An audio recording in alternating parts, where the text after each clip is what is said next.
It is a limited but vital role in our separated powers. A judge is there to make sure that every person, poor or rich, mighty or meek, gets equal protection of the law. It is chiseled above the Supreme Court entrance in Vermont marble, though I believe the Lincoln Memorial is made out of Colorado marble. And that is a profound and radical promise, that every person is protected by our laws equally. And in all of human history, that may be the most radical promise in all of law.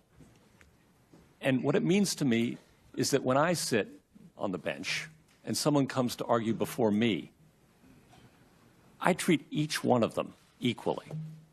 They don't come as rich or poor, big guy or little guy. They come as a person. And I put my ego aside when I put on that robe, and I open my mind, and I open my heart, and I listen. He's asking you, do you agree with his statement? Yes or no? Are the statements out of the Heller decision from the United States? Justice Scalia's statement. Well, whatever's in Heller is the law, and I follow the law. Well, it's not a matter of agreeing or disagreeing, Senator, respectfully. It's a matter of it being the law. And my job is to apply and enforce the law. All right, fair enough. And here's another example about my record. Over the last decade, I've participated in over 2,700 appeals. Often these cases are hard, too. Only about 5% of all federal lawsuits make their way to decision in the Court of Appeals. I've served with judges appointed by President Obama all the way back to President Johnson. And in the 10th Circuit, we hear cases from 6 different states covering 2 time zones and 20% of the continental United States. But in the West, we listen to one another respectfully. We tolerate, we cherish different points of view, and we seek consensus whenever we can. My law clerks tell me that 97% of those were decided unanimously, and that I've been in the majority 99% of the time. That's my record, and that's how we do things in the West.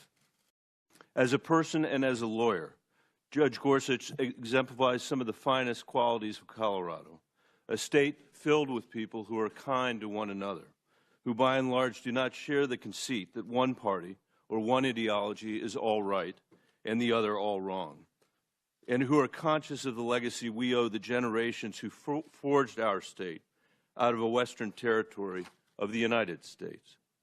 If confirmed, Judge Gorsuch will be the first justice since Sandra Day O'Connor from the West. Mr. President, Mr. Vice President, you and your team have shown me great courtesy. And you've entrusted me with a most solemn assignment. Standing here in a house of history and acutely aware of my own imperfections, I pledge that if I am confirmed, I will do all my powers permit to be a faithful servant of the Constitution and laws of this great country. The Supreme Court's work is vital not just to a region of the country, but to the whole, vital to the protection of the people's liberties under law, and to the continuity of our Constitution, the greatest charter of human liberty the world has ever known. Practicing in the trial work trenches of the law, I saw too that when we judges don our robes, it doesn't make us any smarter, but it does serve as a reminder of what's expected of us. Impartiality and independence, collegiality and courage. I look forward to speaking with members from both sides of the aisle, to answering their questions and to hearing their concerns. I consider the United States Senate the greatest deliberative body in the world, and I respect the important role the Constitution affords it in the confirmation of our judges. I respect, too, the fact that in our legal order, it is for Congress and not the courts to write new laws. It is the role of judges to apply, not alter, the work of the people's representatives. A judge who likes every outcome he reaches is very likely a bad judge. stretching for results he prefers rather than those the law demands. I am so thankful tonight for my family, my friends, and my faith. These are the things that keep me grounded at life's peaks and that sustain me in its valleys. Mr. President, thank you very much.